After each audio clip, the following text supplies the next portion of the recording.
that are contrary to the things of God. Basically, that's what they're saying.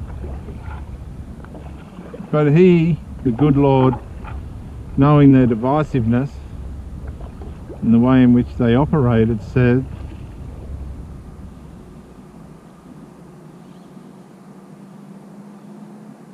he says, why do you test me? Bring me a denarius that I may see it, the Lord says. And so, of course, they get a denarius.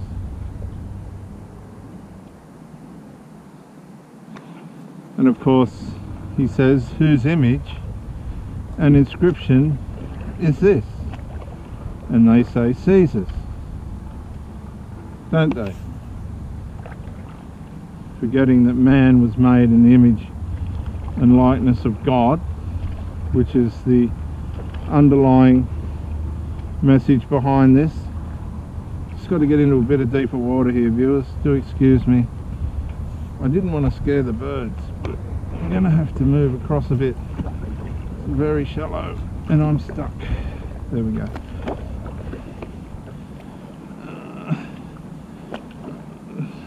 Okay, I'll just adjust. Here we go. The fin at the back of the sup's getting caught on the mud. A little bit shallower than I thought. We'll keep moving though.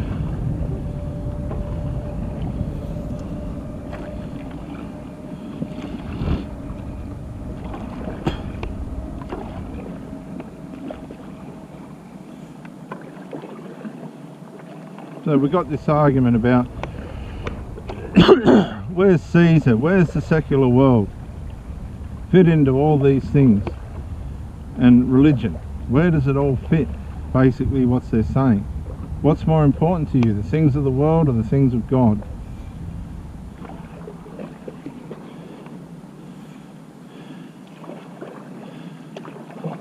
And so we get the great statement from the Lord, well, render to Caesar the things that are Caesar's, and to God the things that are God's. And that's as simple as it really you can make it. I thought that was incredible how he answered the Pharisees like that. It's so simple, isn't it? Yet we have these conscientious objectors in religion today. As I nearly fall off. Hang on. We're very stuck. And a lot of the conscientious objections that they're performing, these religious people, are contrary to what the Bible instructs. The Bible instructs us to follow the governments in Romans chapter 13 and honour them. But of course you get these fanatics that say, well, that's not in harmony with our religious beliefs, so we're not going to do it. And when you think about it, how tolerant have governments been on and off?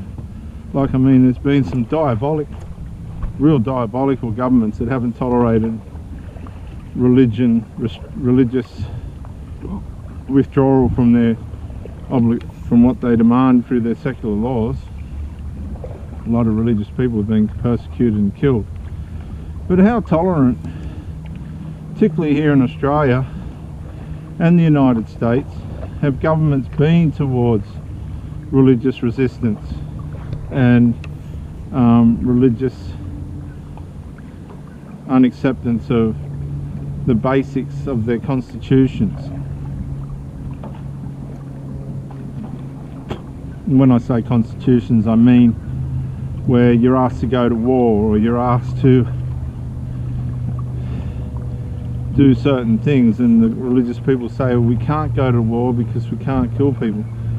Most of there's a beautiful stingray there. A lot of the Old Testament was war related, whether we want to accept that or not.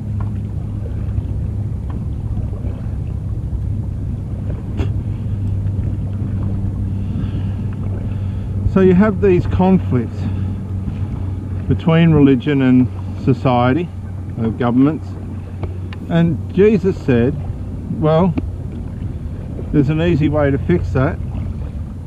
Render to Caesar what is Caesar's. In other words, work in harmony with what Caesar requires, and at the same time work in unison with God. It doesn't have to be one or the other.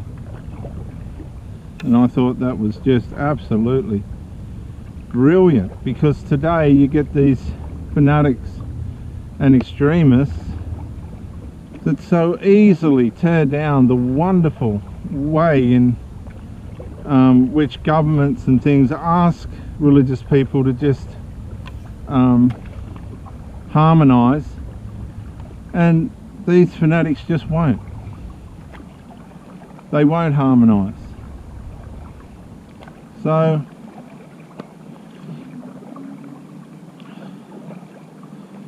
you can see what I'm saying. The Jehovah Witnesses are one lot that's notorious for it. They're not the only ones, but I pick on them because I run into them here in my local neighbourhood all the time. They could be there when we get back, and if they are, I'll go and see what they've got to say for themselves, which usually isn't much. I'm going to challenge them this morning with a couple of little things. Don't know if it'll change anything, but if they're there, and they very well could be. Jesus goes on,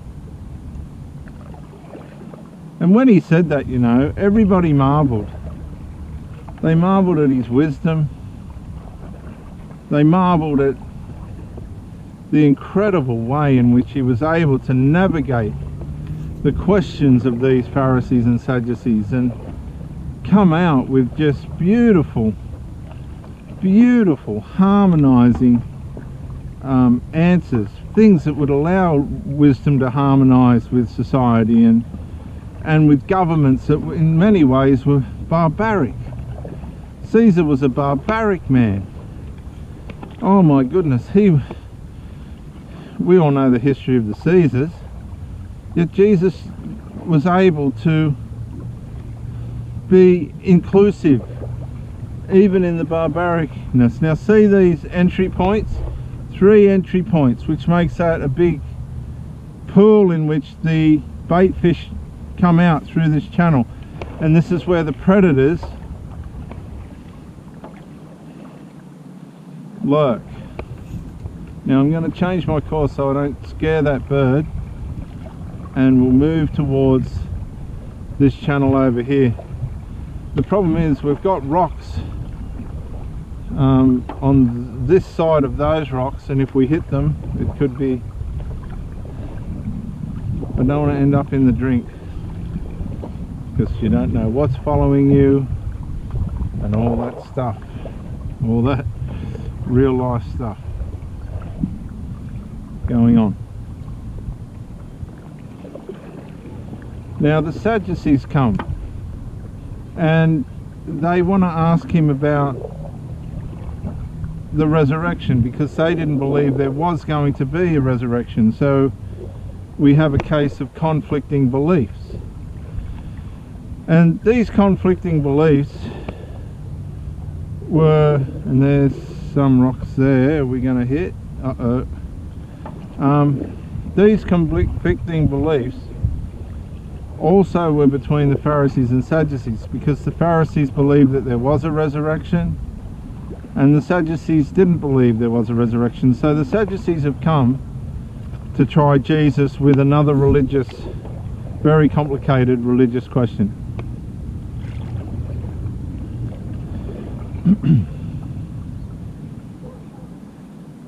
Now this is a real clever question, because they say to Christ, a man takes a woman and marries her, and the man dies, but he's got 5 brothers.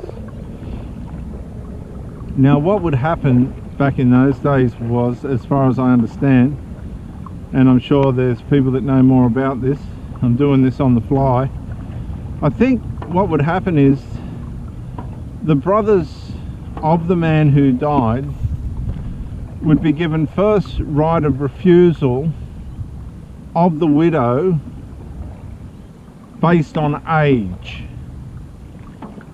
So the oldest brother would have first right of refusal, the next in age would have second right of refusal, and so on. And Jesus says,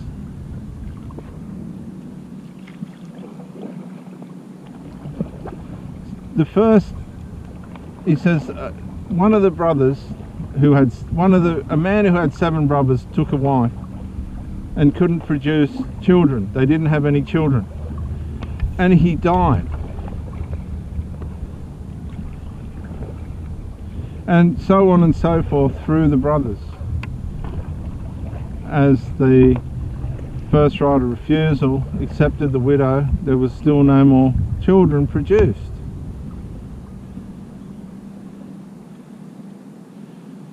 The whole 7 by right of refusal had this woman, died consecutively until we get to the 7th, of course, as the story goes, and none were able to help this woman to break her barrenness, to produce offspring. And so Jesus says, last of all, and sadly, the woman died too. Tragically, the woman dies too. Very sad. Sad state of events.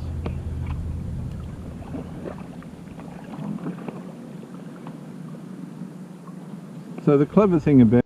Yeah, Dr. Jason Morrison, theologist again. I just want to say thank you for watching the videos, and I hope you got plenty of self-rediscovery and freedom out of it.